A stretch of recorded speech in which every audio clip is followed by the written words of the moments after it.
오늘 제목은 당신은 승리하고 있나요? 당신은 승리하고 있습니까? 라고 하는 제목입니다. 옆에 분들하고 한번 일단 물어보세요. 당신은 승리하고 있습니까? 예, 우리 그리스도인들의 삶은 용사로서 전사로서 이 세상에서 살아가는 것이 하나의 정체성입니다.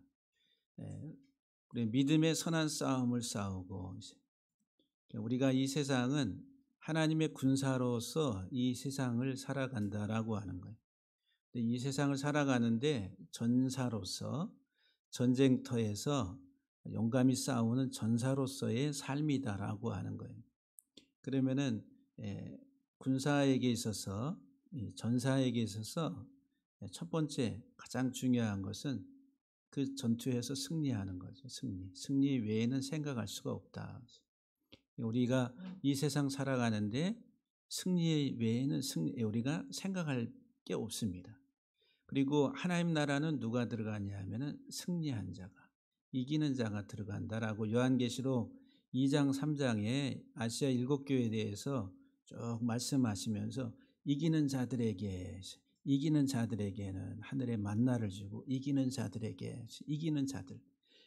자들이 하늘의 복을 누리고 영생의 복을 누리게 된다는 거예요. 그러면은 저와 여러분들이 이 세상을 살아가는데 전쟁터에 나간 전사, 용사들로서의 삶을 살고 있다라고 하는 거예요. 이 정체성을 바르게 인식해야 된다는 거예요. 지금 나는 잘 싸우고 있는지 한번 여러분들이 스스로 질문하세요. 나는 잘 싸우고 있나? 싸우고 있습니까? 뭐하고 싸우나요? 우리는 부부싸움도 열심히 하고 세상 살아가면서 이웃과 잘 싸웁니다. 근데 그런 싸움이 아니라 우리들은 영적 전쟁, 영적 전투를 나의 삶 속에서 잘 감당하고 있는가라고 하는. 근데 이 잘 싸우는 것은 뭐냐면은 진멸하는 거예요. 진멸. 완전히 진멸한다라고 한다. 온전하게 진멸한다. 그러니까 싸우는 삶은 진멸하는 삶이다라고 하는 거예요. 그래서 오늘 특별히 이제 가나안 정복에 있어서 여리고성을 정복하고 두 번째 성이 아이성이 나옵니다. 근데 이 아이성을 쳐들어갔는데 정복하려고 갔는데 그 실패하고 오히려 등을 보이고 도망치고 내려오는데 그 이스라엘 군사 36명쯤 거기서 죽임을 당하는 실패를 경험했다라고 하는 거예요. 그래서 이 아이성 전투에 아이성을 정복하는 정복에 있어서 실패의 원인이 뭐냐? 그것을 이제 오늘 본문은 우리에게 말씀해 줍니다. 그럼 오늘 우리들이 이 세상을 살아가는데 우리가 실패하는 원인, 전투에서 실패하는 원인이 무엇인가? 지금 내 삶은 승리자의, 이기는 자의 삶을 살아가는가? 그래서 이스라엘이라고 하는 이름의 뜻이 이기는 자라고 하는 거예요. 이기는 자. 하나님의 백성들, 하나님의 백성이라고 하는 구약에 있어서 하나님의 공동체 백성을 이스라엘로 이렇게 표현합니다. 이기는 자들이다라고 하는 거예요. 그러니까 우리들은 이 평생을 잘 싸워서 이기는 자들이 돼야지 하늘의 만나를 먹고 하늘의 성에 이름이 기록이 되고 흰돌을 시하고 전부 다 그것은 마지막에 죄가 없다, 깨끗하다, 하나님의 자녀라고 하는 것에 대한 하나의 사인들이죠. 이기는 자들이라는 거예요. 이기는 자들. 그래서 이제 이 진멸하다 이 말이 헤렘이라는 거예요. 헤렘 또는 진멸, 봉헌, 저주 뭐 이런 뜻을 가지고 있어요. 진멸하다, 봉헌하다 이런 뜻. 그러니까 이 전쟁, 가나안 정복 전쟁을 우리는 헤렘 전쟁이다 이렇게 말합니다. 헤렘. 한번 따라합시다. 헤렘. 그래서 이제 헤렘 전쟁이 뭐냐? 뭐를 진멸하는가? 그리고 이 가나안 땅을 우리는 가나안 복지 이렇게 가나안 복지라고 그래요. 복지 가장 복된 땅이다. 적과 꿀이 흐르는 그런 복지. 그냥 들어가기만 하면 모든 것들이 다 만사 오케이 형통하는 그런 땅으로 우리들은 인식을 한다라고 하는 거예요. 그런데 정작 그랬나요? 처음 들어가면서부터 이제 전쟁이 시작이 되는 거예요. 가나안 땅은 전쟁을 통해서 쟁취하는 땅이다라고 하는 거예요. 그러면 가나안은 어디인가라고 할 때 오늘날 우리들에게 있어서 가나안, 이 가나안은 우리가 사는 이 세상이에요. 세상. 애굽도 이 세상이고 가나안도 이 세상이고. 그럼 이 세상을 살아가는 가나안 같은 이 세상을 살아가는 우리들은 전쟁하는 전사들이다라는 거예요. 어떤 전쟁을 해? 헤렘 전쟁을 잘해야 됩니다. 그래야지 그 전쟁에 있어서 실패하지 않는다. 이 세상을 살아가는 우리의 믿음의 그 삶을 우리는 실패하지 않게 된다라고 하는 거예요. 전쟁. 그래서 여러분들이 오늘 본문 속에서 우리들이 우리 자신들을 다시 한번 잘 돌아볼 수 있기를 바랍니다. 오늘 본문이 26절까지 되어 있는 긴 절입니다. 긴 한 장입니다. 그래서 이제 A, B, C, C-, B-, A- 이렇게 문장을 이렇게 나눠놨습니다. 이제 보통 히브리 문학 구조가 대칭 구조로 되어 있어요. A는 A-에 해당하는 구절이에요. A는 1절에 하나님께서 이스라엘 백성들에 대해서 진노했다. 뭐 때문에? 죄로 인해서 하나님 진노하셨다. 그래서 거기에 대한 이제 해결이 뭐냐면은 A-에 가면은 23절에서 26절까지 보면은 아간을 하나님이 그 죄의 원인인 아간을 심판하심으로 하나님의 진노가 그쳤다라고 그렇게 기록이 됩니다. 그리고 B에 해당하는 2절에서 5절까지는 아이성을 쳐들어갔다가 실패했다는 내용이에요. 근데 그 아이성 정복 실패의 원인이 뭐냐 하면 B-에 보면은 아간이라고 하는 범인. 그래서 이제 그 아간을 색출해내는 그 과정들이 이제 이 B에 해당하는 16절에서 21절까지 기록입니다. 그리고 C는 이제 그 실패하고 나서 6절에서 9절까지 여호수아가 하나님께 탄식하면서 기도하는 어찌하여 그랬어요. 에덴 요단 동편 저기에 있었으면은 더 나았을 텐데 여기 이렇게 건너오게 해가지고 여기 다 죽게 하고 이제 하면서 이렇게 이제 탄식하고 탄원하는 그런 하나의 그 기도가 6절에서 9절까지 있는데 거기에 대한 응답이 10절에서 15절까지 하나님의 응답이 나옵니다. 그 실패 원인이 뭐냐 하면은 이스라엘이 내게 범죄했다라고 하는 것. 그리고 이렇게 해서 그 범인을 색출하라고 하는 방법을 하나님이 여호수아에게 알려줍니다.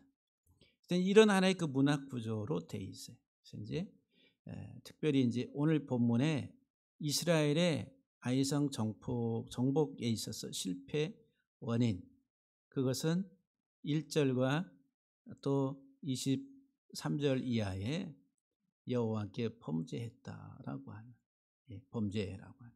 그래서 이 본문을 통해서 우리들이 우리 자신들을 돌아볼 수 있는 그런 시간들이 되기를 바랍니다. 먼저 이제 1절을 보게 되면은 이스라엘 자손들이 온전히 바친 물건으로 말미암아 범죄했다 그랬어요. 1절은 이제 하나님이 진노하시는 하나님으로, 그런데 그 진노의 배경에는 아간의 범죄로 여호와께서 진노하셨다라고 하는 거예요. 그리고 이 1절을 기록하는 이유가 이후에 있는 아이성 전투에 있어서 실패를 예고하는 거예요.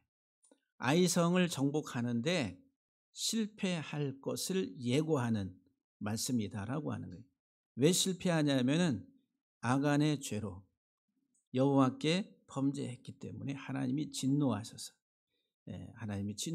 결국은 실패하게 된다라고 하는. 그래서 이제 이스라엘 자손들이 온전히 바친 물건으로 말미암아, 그래서 이제 온전히 바친 물건이라고 하는 이 단어, 이 어휘가 한 단어 헤렘이라네. 헤렘. 진멸시켜야 될 것들, 완전히 진멸시켜야 될 것들로 말미암아 범죄했다. 진멸해야 되는데 다 죽이고 없애버려야 되는데, 불태워서 다 없애버려야 되는데 어떻게 했다고요? 아간이 그 온전히 바친 물건을, 헤렘을, 진멸해야 될 것들을 취하였다, 가져갔다라고 하는 거예요. 여호와께서 이스라엘 자손들에게 진노하시니라. 아간이 범죄했는데, 아간 한 사람이 범죄했는데 하나님은 이스라엘 공동체 전체의 죄로 간주해서 이스라엘 자손들에게 진노하셨다라고 하는 거예요. 이 공동체의 삶을, 하나님 나라의 공동체의 삶을 이야기합니다. 교회 공동체도 마찬가지. 그러면서 이제 2절에서 5절까지의 말씀은 이제 아이성을 쳐들어갔다가 실패한 내용을 기록합니다. 여호수아가 여리고에서 사람을 아이로 보내며 너희는 올라가서 그 땅을 정탐하라. 그 사람들이 정탐하고 돌아와 가지고 말하기를 백성을 다 올라가게 하지 말고 2,3,000명만 올라가서 아이를 치게 하소서. 그들은 소수니 모든 백성을 그리로 보내어 수고롭게 하지 마소서.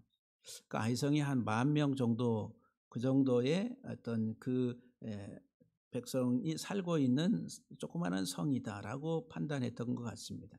그런데 지금 고고학적으로 보면은 해발 800m에 있는 고지에 있는 요새와 같은 조그마한 성이다라고 하는 게 결코 쉬운 성은 아니었는데, 근데 이제 정탐을 하고 와서 한 2,000~3,000명만 올라가면은 족합니다. 다 보낼 필요가 없습니다.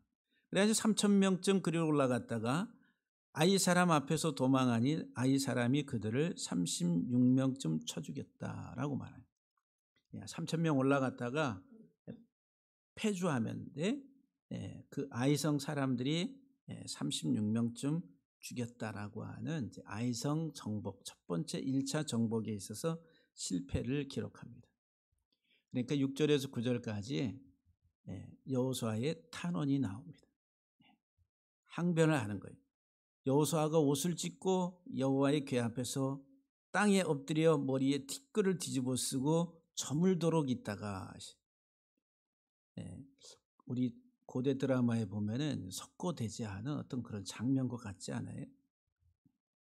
슬프도소이다. 주 여호와여, 어찌하여 이 백성을 인도하여 요단을 건너게 하시고 우리를 아모리 사람의 손에 넘겨 멸망시키려 하셨나이까. 우리가 요단 저쪽을, 동쪽을 만족하게 여겨 거주했다면 좋을 뻔하였나이다. 주여, 이스라엘이 그의 원수들 앞에서 돌아섰으니 내가 무슨 말을 하오리까. 가나안 사람과 이 땅의 모든 사람들이 듣고 우리를 둘러싸고 우리 이름을 세상에서 끊으리니 주의 크신 이름을 위하여 어떻게 하시려 하나이까. 이제 등을 돌리고 도망쳐오는 이런 하나의 그 광경들, 패배한 것에 대해서 여호수아가 탄식을 하면서 하나님 앞에 탄원 기도를 하는 내용이 기록이 되어 있습니다. 10절 이하에 이제 18절까지 보면은 이제 15절까지 내용인데, 하나님의 응답이라는, 하나님의 응답. 왜 이스라엘이 실패했느냐라고 하는 것에 대한 그 하나님의 대답이 뭐냐 하면은 10절에서 15절까지 말씀 속에 특별히 이제 11절에 보면은 이스라엘이 범죄했다. 첫 번째 이스라엘이 범죄하여 그랬어요. 문장 서두에 이스라엘이 범죄했다라고 탁 첫 번째 이스라엘이 범죄했다. 이거 범죄하다, 죄를 범하다 이 말이 하타라고 하는, 제가 죄에 대해서, 속죄죄에 대해서 이야기할 때 하타라고 하는 방향, 어긋났다, 빗나갔다라고 하는 방향성을 이야기했죠. 이 범죄했다 이 말은 이 뱀의 가르침을 따랐다는 거예요. 사단의 가르침을 따랐다는 거예요. 세상의 풍요와 번성을 추구했다는 거예요.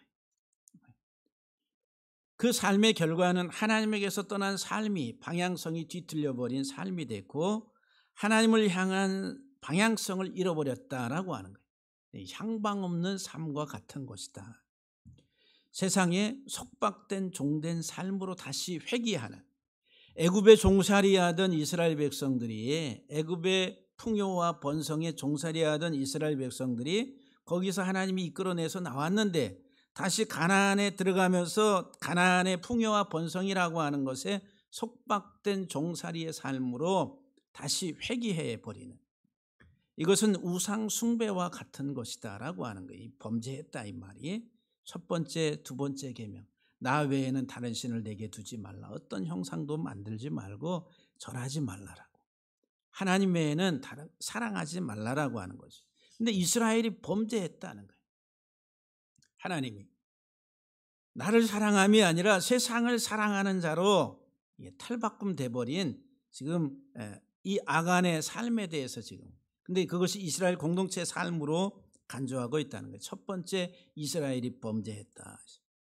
두 번째, 내가 그들에게 명령한 나의 언약을 어겼으며, 이걸 직역을 하면은 또한 그들은 내가 그들에게 명한 나의 언약을 어겼다. 하나님이 그들에게 명한 하나님의 언약을 어겼다. 어겼다 이 말은 그냥 지나치다, 그냥 무시하다, 그리고 소멸시켜버리다 이 말이에요. 하나님이 주신 언약을. 근데 이 하나님이 주신 언약이 뭐냐 하면은 이 본문 속에서의 내용은 진멸하라는 거예요. 가나안 땅에 들어가거든 가나안 원주민들과 그 소와 양과 나귀 모든 것들을 다 진멸하라고. 그 진멸하다 이 말이 하람이라는 하람. 거기서 명사의 형이 헤렘이라는 헤렘. 그래서 진멸 전쟁이라는 게 헤렘 전쟁이라는 거죠. 그런데 그 하나님의 그 명령을 그냥 소멸시켜 버리는 거예요. 무시해 버리는 거예요. 지나쳐 버리는 거예요. 하나님의 언약은 실질적으로 삶과 죽음의 언약으로 십자가의 언약입니다. 하나님과의 약속은, 언약이라고 하는 것은 사느냐 죽느냐의 그런 삶과 죽음의 언약으로서 십자가의 언약이다라고 하는 거예요. 그것은 하나님의 아들 예수의 십자가 언약을 이야기하는데, 실질적으로 우리가 이 세상을 살아가는데 특별히 히브리 기자는 믿음의 주여 온전케 하시는 예수를 바라봐야 된다라고 말씀합니다. 그런데 이제 가나안 땅에 들어갔는데, 가나안 땅에 들어갔을 때 온전히 주를 바라보는, 다시 말해 이 세상이라고 하는 풍요로운 이 세상을 살아가는 믿음의 하나님의 자녀들이, 구원받았다라고 하는 하나님의 자녀들이 이 세상을 살아가는 데 있어서 우리가 온전히 예수 그리스도를 바라보며 살아가야 되는데, 그게 아니라 예수에 대해서 눈먼 자가 돼버리는 거예요. 인생의 이정표를 무시하며 살아가는 길을 잃어버린 인생과 같다라고 하는 거예요. 구원하시는 하나님을 무시하는 그 삶의 모습으로 나타났다라고 하는 거예요. 그게 이제 세 번째, 네 번째 계명을 어기는, 하나님의 이름을 망령되이 일컫지 마라. 그리고 안식일을 기억해서 지키라고 그러죠. 이 모든 것들은 온전하게 하나님의 구속의 은혜를 알고 깨닫고 이 세상을 살아가는데 그 하나님을 사랑하며 살아가야 되는, 하나님이 주신 우리에게 승리와 안식의 삶을 온전히 누리는 삶을 살아야 되는데, 그게 아니라 다시 애굽의 종살이로 회귀하는 그런 삶을 반복하게 된다는 것. 하나님의 언약을 하나님의 말씀을 무시해버리는 이런 하나의 그 죄를 하나님 앞에 범했다라고 하는. 그러면 세 번째로는 또한 그들이 온전히 바친 물건을 가져갔다, 취했다. 그들이 온전히 바칠 물, 진멸해야 될 것들을 진멸하지 아니하고 취해갔다는 거예요. 그 진멸해야 될 것들, 그들의 소유, 가나안 땅의 소유라고 하는 가축과 또는 재산과 이 모든 것들을 다 진멸하고, 그리고 하나님 앞에 봉헌을 해야 된다라고 하는. 그런데 그것을 자기 것으로 취했다는, 가져가고라고 하는. 그래서 이제 여기 온전히 바친 물건이라고 하는 이 단어가 헤렘이라는, 헤렘. 진멸, 저주, 완전히 멸한다 이 말은 저주라고 하는. 그것은 이제 바쳐졌다라고 하는 개념, 하나님께 바쳐졌다, 봉헌됐다라고 하는 개념. 그래서 이제 여기 헤렘이라고 하는 이 진멸하다라고 하는, 진멸될 것이라고 하는 이 단어의 의미는 무엇을 진멸하느냐라고 하는 거예요. 무엇을. 우리가 이 세상을 헤렘 전쟁을 하는데, 진멸하는 진멸의 전쟁을 하는데 뭘 진멸하느냐, 내 인생의 삶에 있어서 믿음의 싸움을 싸우는 데 있어서 이 세상의 배설물이라는 배설물, 이 땅의 세상적 가치, 이것들을 진멸해야 된다는 거죠. 빌립보 3장 4절 이하 9절 말씀에서 배설물로 여겼다라고 그렇게 말하죠.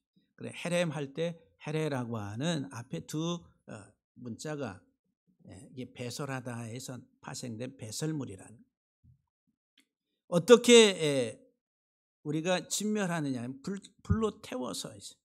앞에 하라, 이게 헤렘 두 문자가 하라 그러면 불태우다 이 말이에요. 불로 태워서 다 진멸해버려. 왜 진멸하지? 정화 깨끗게 한다. 깨끗게 한다.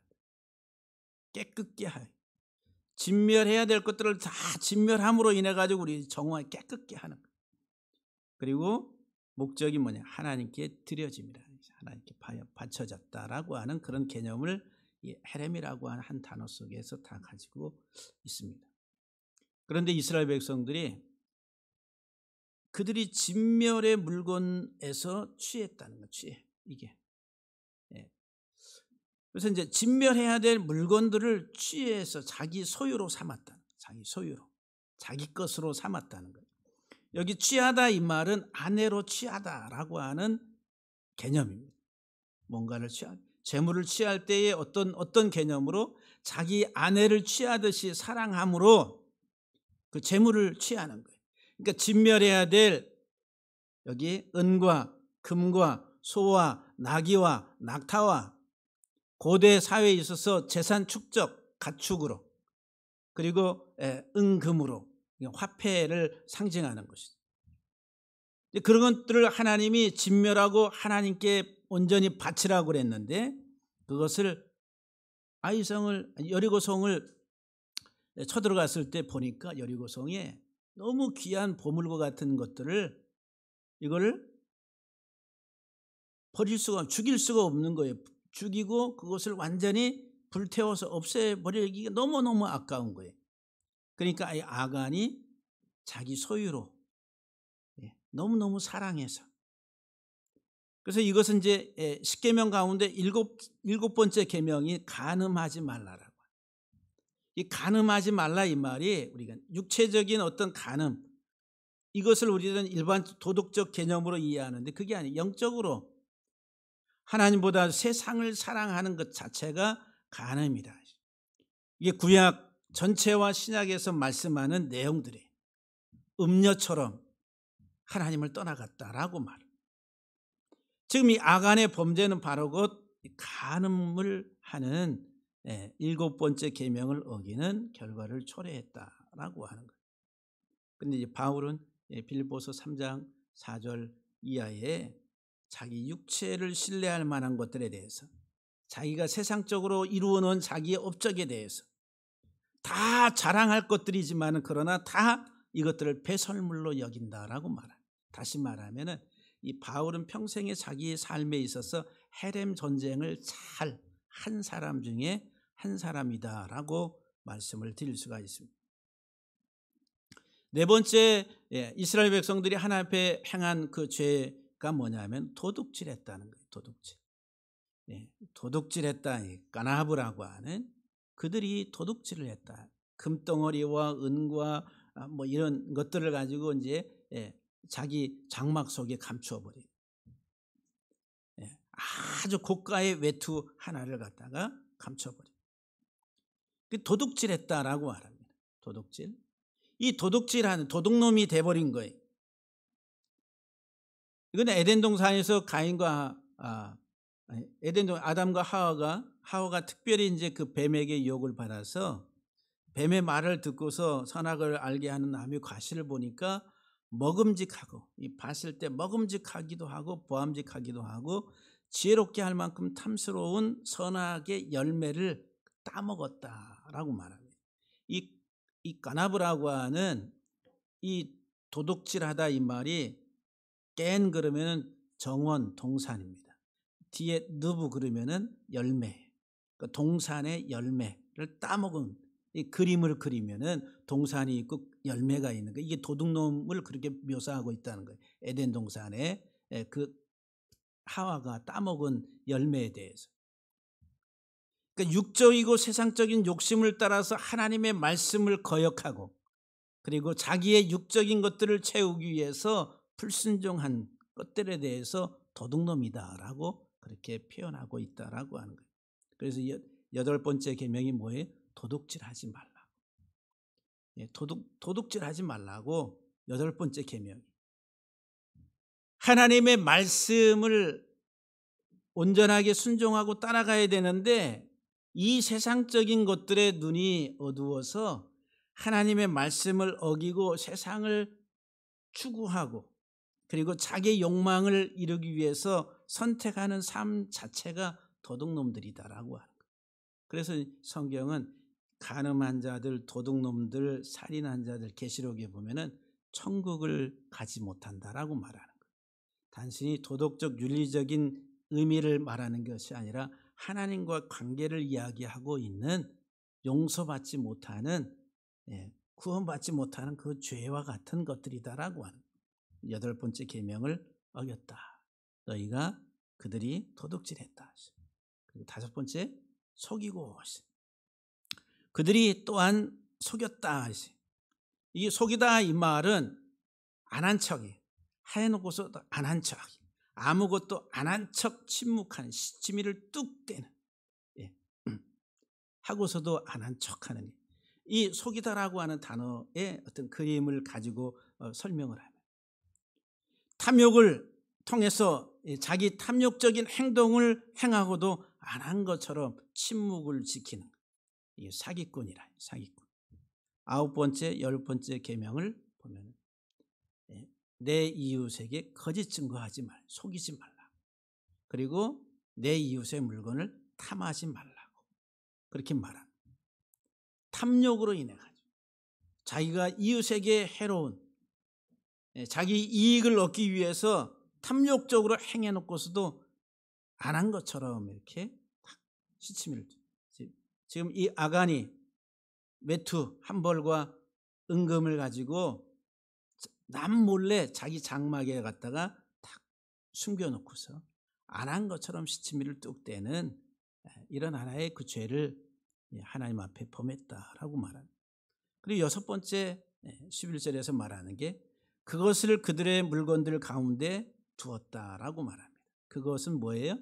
그거 헤렘, 진멸해야 될 것들, 그것들을 이 그들의 물건들 가운데, 이게 자기 자신들의 재산 목록 가운데, 그 가운데 갖다 두었다 이 말이에요. 그리고 그들이 그들의 물건들 가운데 두었다. 이것은 의미가 그들의 소유 재산 가운데 이제 얼마, 다시 말하면은 지금도 상당한 소유의 재산을 가지고 있는데 거기에 더 귀한 것들을 갖다 쌓아놓으니 어떻게 배가 부르고 든든하고 뜨뜻하잖아요. 좋다. 자신들의 재산을 탐욕스럽게 이렇게 불리고 있는 이런 풍경이다라고 하네.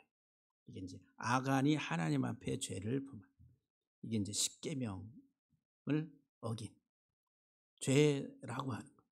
다시 말하면은 지금 이 모든 게 다 뭐예요? 탐욕이라는, 탐욕. 여섯 가지로 말하면 범죄했다, 속였다, 도둑질했다 막 나오는데 다 뭐냐? 이 속에 이 탐욕이라는, 탐욕. 이 탐욕으로 행한 그 결과, 이 죄의 결과가 뭐냐면은 12절에 그러므로 이스라엘 자손들이 그들의 원수 앞에 능히 맞서지 못하고 그 앞에서 돌아섰나니. 그러니까 아이성을 쳐들어갔는데 아이성을 정복하지 못하고 오히려 그 아이성의 그 군사들에 의해서 패전을 하게 되고 도망치고 등을 보이고 하는 이런 결과를 초래하게 됐다는 거예요. 대적을, 원수를 이길 수 없다라고 하는 거예요.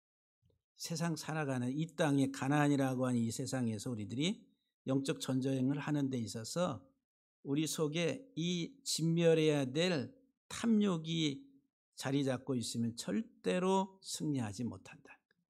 믿음의 선한 싸움을 싸우는 데 있어서 탐욕.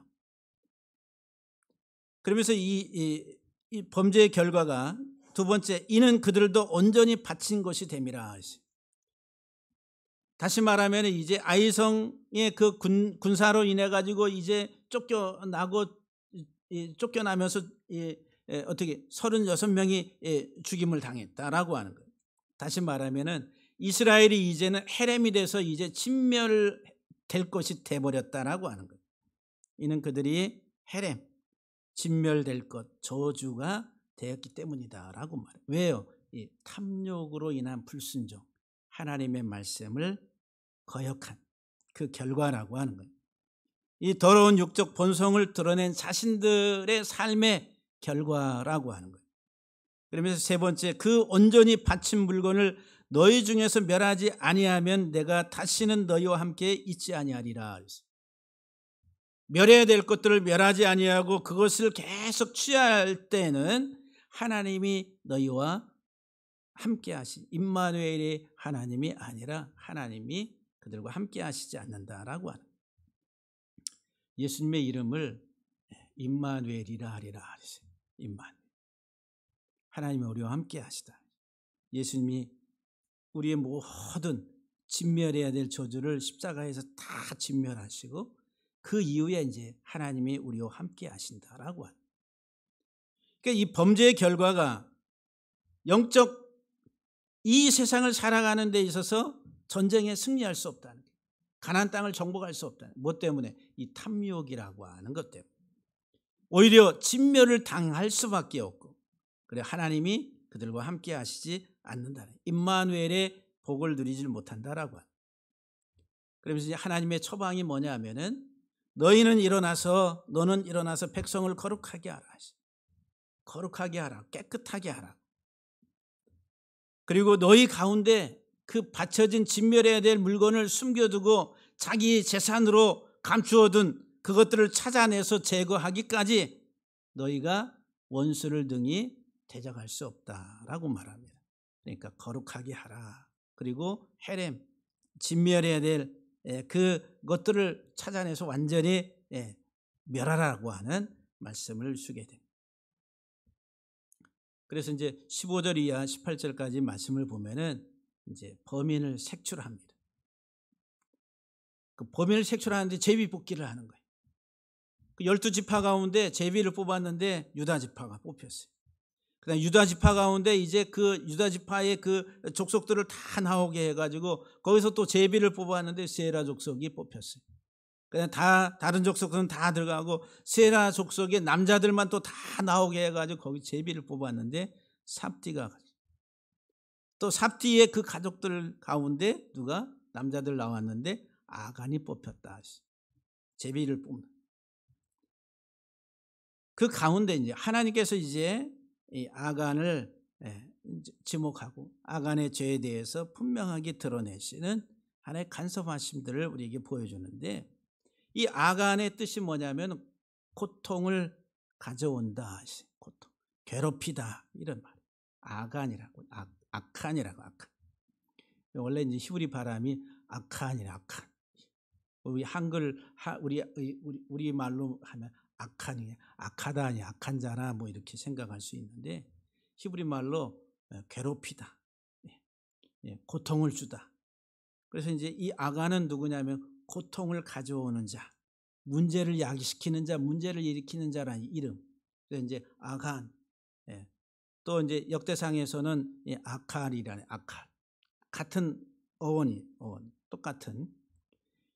괴롭히다, 괴롭히다. 그러니까 아간은 공동체의 고통을 가져오는 자라. 그 아간의 그 탐욕이 이스라엘 공동체, 하나님의 공동체의 고통을, 실패라고 하는 고통을 가져와요. 전체적인 실패. 탐욕은 모든 고통의 원인이다. 이 세상 살아가는 우리의 인생의 삶에 우리의 모든 고통의 원인이 뭐냐? 탐욕이라는, 탐욕. 끝도 없는 탐욕. 이것이 우리의 삶에 있어서 하나의 고통을, 내 욕구와 욕망과 그것들을 추구하는, 더 많이, 더 높이라고 하는 끝도 없는 그런 하나의 욕망들이다라고 합니다. 디모데전서 6장 9절 이하 10절에 보면은 부하려 하는 자들은 시험과 올무와 여러 가지 어리석고 해로운 욕심에 툭 떨어진다. 곧 사람으로 파멸과 멸망에 빠지게 하는 것이라. 깊은 웅덩이에 푹 떨어지게 되는데 그게 파멸과 멸망이다라고 하는 거예요. 돈을 사랑함이 일만하게 뿌리가 된다. 일만하게 뿌리가 된다. 뿌리. 이 뿌리가 얼마나 강한지 이게 안 뽑혀요. 일만하게 뿌리가. 이것을 탐내는 자들은 미혹을 받아 믿음에서 떠나 많은 근심으로써 자기를 찔렀도다라고 말합니다. 이 탐욕이라고 하는, 그래서 이제 19절 이하 23절에 보면은 아간의 죄 자복이 나옵니다. 20절에서 21절까지 보면은 내가 여호와 하나님께 범죄하였다. 그러면서 이제 그 아간의 죄에 대한 하나의 그 진행 과정을 어떻게 설명하냐면은 첫 번째, 내가 봤습니다. 내가 봤다.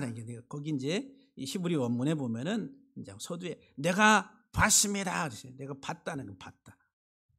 보고 있습니다. 견물생심이라고 하는 우리 이제 어떤 물건을 보니까 거기에 욕심이 났다는 거예요. 그 물건을 보면 탐욕이 생기는 견물생심이라. 그래서 이제 악하다라고 하는 단어가 라라고 라.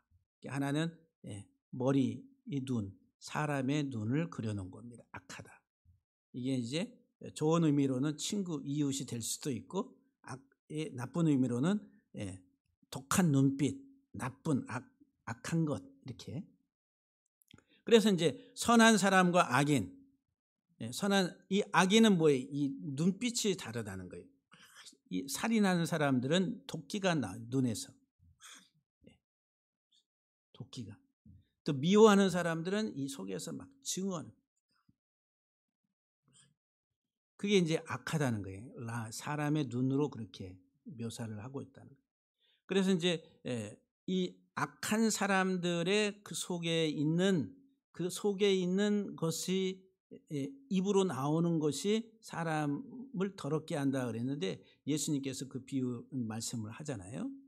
그래서 이제 그 악한 게 뭐냐면 눈빛이라는 거예요. 눈을 통해서 표현된다는 거예요.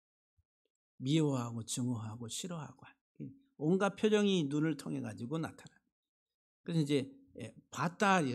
저 보니 야 먹음직하고 보암직하고 탐스럽기도 한지라 야 저거 있으면 좋겠다는 이 속에 이 탐심이 그대로 눈빛을 통해서 나오는 거예요. 신할산의 아름다운 외투 한 벌과 은 200세겔과 그 무게가 50세겔 되는 금덩이 하나를 봤는데 봤다. 내가 이제 봤다는 거야. 내가 봤습니다. 이게 내가 봤습니다. 이게 봤는데 그냥 지나칠 수가 없잖아요. 막 여기서 이제 솟아나. 창세기 3장 6절에 여자가 그 나무를 본적 그랬어요. 본적 그랬어요. 먹음직하기도 하고 보암직하기도 하고 지혜롭게 할 만큼 탐스럽기도 한 나무인지라 그래서 탁 따먹었다라고 말합니다. 보니까 막 여기에서 욕구가 생기는 거예요. 내가 봤습니다라고. 우리들은 내가 원하는 것에만 눈길을 주려고 합니다. 그리고 두 번째, 그리고 내가 그것들을 탐했다라고 말합니다. 이 탐하다 이 말이 막 열정이 이 속에서 부글부글 끓어오른다. 뜨겁다라고 하는 거예요. 하마드라고 하는 단어 속에 끓어오른다. 막 끓어오르는 거예요. 보니까 막 끓어올라. 내가 부글부글. 저거 어떡하든지 내가 내 것으로 만들어야 되겠는데 막 속이 탈 정도로. 그러니까 저걸 내가 몰래 갖다가 내가 어떻게 보면 사람들이 보면 안 되니까 막 그 여러 가지 온갖 감정들이 막 끓어올라. 이거는 탐했다라고 하는 거예요. 그리고 내가 그것들을 취했다. 아까 라카라고 하는 취하다 이 말은 사랑하다. 사랑함으로 아내로 삼기 위해서, 재물을 내가 사랑함으로 내 소유로 삼기 위해서 취한. 그러면 내 장막 가운데 땅 속에 감추었다라고 말합니다. 귀중한 것을 땅 속에 묻는 행위. 이게 그림 원어로 그림. 이것은 더럽고 불결한 행위이다. 탐욕적인 행동을 묘사하고 있다라고 합니다. 우리가 이제 사도행전 5장에 보면은 아나니아와 삽비라 이야기가 나오죠. 초대교회 때 가난한 과부와 고아들을 구제하기 위해서 많은 성도들이 자기 소유를 자기 것으로 주장하지 아니하고 팔아서 사도들 앞에 갖다 놓는데 이 아나니아 삽비라 부부도 감동을 받아가지고 자기 소유를 다 팔았어요. 그런데 가지고 오다 보니까 또는 가지고 팔아놓고 보니까 마음이 조금 왔다 갔다 해요. 그래서 그 값에서 얼마를 감추고 그 아내도 알았다 그랬어요. 여보 이거는 조금 이렇게 뒤로 놔두고 합시다. 그래. 부부가 서로 이제 탁 얼마만 가져다가 사도들의 발 앞에 두니 베드로가 이르되 아나니아야 어찌하여 사탄이 내 마음에 가득하여 네가 성령을 속이고 땅값 얼마를 감추었느냐 그랬어요. 땅이 그대로 있을 때에는 내 땅이 아니며 판 후에도 내 마음대로 할 수가 없더냐. 하나님은 우리에게 주신 이 땅의 이런 분복 소유물에 대해서 소유권을 인정하세요. 그래서 자기가 임의대로 판단해서 결정하고 할 수 있는 것들에 대해서 하나님은 거기에 대해서 그 사람에게 자율권을 주신다는 거예요. 그러니까 이제 팔 때도 자기 소유에 대해서 자기가 이거 가난한 자들을 위해서 씁시다 해가지고 했는데 그리고 나서 이제 마음이 조금 흔들려가지고 이거 안 되겠는데 그래서 조금 바꿨어요. 그래서 얼마간을 감췄어요. 그러니까 이 판 후에도 네 마음대로 그러니까 판 후에 이 마음이 뭐냐면은 이게 이제 탐욕이라고 하는 물질적인 것에 대한 하나의 애착들 어찌하여 이 일을 감춤에 대해서 내 마음에 두었느냐 이것은 사단이 그 마음속에 심었다라고 하는 거예요. 사단이 내 마음에 가득하여 성령을 하나님을 속이고 감추었다라고 말합니다. 그것은 우리의 이 탐욕을 통한 하나님의 사단의 역사라고 하는 거예요. 사람에게 거짓말한 것이 아니요 하나님께로다. 아나니아가 이 말을 듣고 엎드러져 혼이 떠나갔다 그랬어요. 혼이 떠나갔다. 야, 이거 너무 무서운 이야기 같은데. 그러니까 오늘 우리들이 이 세상 살아가는 데 있어서 가장 밀접적인 우리의 신앙의 삶에 있어서 가장 아주 중요한 부분들, 이 세상과 나. 그것은 이 세상의 임금은 마귀인데 이 세상을 마귀가 어떻게 다스리는가라고 하는 이 세상적 가치 체계 속에서 우리들을 조정하고 이끌어가는 이 세상의 모든 사람들. 이 땅의 것을 추구하고 땅의 것을 더 많이 얻기 위해서 평생을 그것을 위해 살아간다라고 하는 부인할 수 없는. 근데 지금 아나니아 삽비라 부부가 하나님의 성령의 이끌림을 받아서 하나님 앞에 온전한 헤렘 전쟁을 잘 하려고 하다가 지금 여기 아간과 같은 이런 함정에 빠져버리고 어떤 함정이 돈을 사랑함이 일만하게 뿌리가 돼서 깊은 수렁의 파괴와 멸망이라고 하는 구렁텅이 속에 들어가는 결과를 초래하게 됐다라고 하는 거예요. 결국은 어떻게 돼요? 이 아간이 이제 헤렘이 돼서 심판을 받게 되는 그리고 여호와의 진노가 그치게 되는 24절 이하 26절에 여호수아가 이스라엘 모든 사람과 더불어 세라의 아들 아간을 잡고 그 은과 그 외투와 그 금덩이와 그의 아들들과 그의 딸들과 그의 소들과 그의 나귀들과 그의 양들과 그의 장막과 그에게 속한 모든 것을 이끌고 아골 골짜기로 이 아골이 아간과 같은 동이어요. 고통이네 고통의 골짜기. 뭐를 가지고 아간과 그의 식솔과 그리고 거기에 속해 있는 모든 소유 재산을 다 끌고 갔다. 고통의 골짜기로 갔다. 여호수아가 이르되 네가 어찌하여 우리를 괴롭게 하였느냐. 아간은 자기 이름처럼 자기 자신뿐만 아니라 자기 가족과 그리고 이 공동체를 괴롭게 했다는 고통을 가져오는 트러블 메이커로서의 삶을 살아간다. 하나님이 이제 여호와께서 오늘 너를 괴롭게 하시리라. 이름대로 하나님이 심판하신다. 온 이스라엘이 그를 돌로 치고 물건들도 돌로 치고 불사르고 하시. 헤렘이라고 하는 그 단어 속에 불사르다. 돌로 치고 불사르고 이건 정화 깨끗게 하는 과정이다라고. 그 이후에 돌무더기를 크게 쌓았더니 오늘까지 있더라.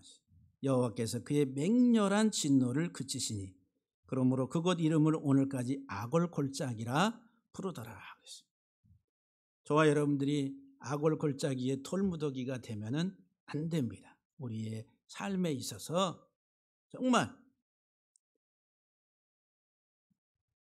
그래서 이제 예수님께서 우리에게 말씀하시는 내용들 가운데 중요한 게, 그들에게 예수님께 어떤 사람이 왔는데 형과 이제 아버지께로부터 받을 재산 상속을 나누어서 나도 받게 해달라고 그렇게 이제 예수님께 요구하니까 그 한 사람을 향해서 말씀하시는 그 주변에 있는 사람들을 향해서 그들에게 이르시되 상과 모든 탐심을 물리치라. 사람의 생명이 그 소유에 넉넉한 데 있지 아니하니라. 이 세상을 살아가는 우리의 삶의 가치체계는 온통 우리들은 이 세상의 소유라고 하는 거예요. 거기에 우리들은 평생을 달려가며 그것을 얻으려고 합니다. 이 말씀하시고서 뒤이어서 소출이 풍성한 한 부자 이야기를 해요. 너무너무 많은 소출을 거뒀어요. 야, 이제는 평생 먹고 쉬고 놀만한 이런 재산이 됐다. 야, 이제 매일같이 잔치하고 놀자. 그러니까 이 부자에 대해서 오늘 내 영혼을 하나님이 취하심 네 소유가 다 누구께 되겠느냐라고 어리석은 부자 이야기를 이야기합니다. 그러면서 먼저 그의 나라와 그의 의를 구하라. 하나님과 재물을 겸하여 섬길 수 없다.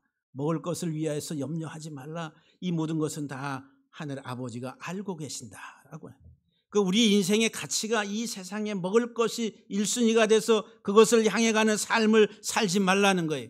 이 땅에 살아가는 이 땅에서의 삶에 우리의 분복들은 하나님이 다 예비하시고 준비하시고 다 주신다는 거예요.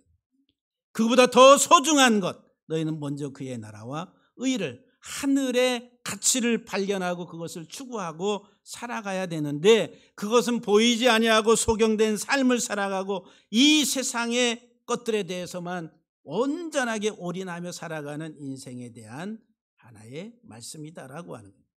그러니까 사도 바울이 우리가 알거니와 우리 옛사람이 예수와 함께 십자가에 못 박힌 것은 죄의 몸이 주고 다시는 우리가 죄에게 종로로 타지 아니하려 함이라. 우리 옛사람은 뭐예요? 세상의 가치 체계 속에서 사단의 영향 아래서 살아왔던 우리 옛사람이 이제 예수와 함께 십자가에 못 박혔다. 이 말이 헤렘이란 헤렘, 진멸이라는 진멸.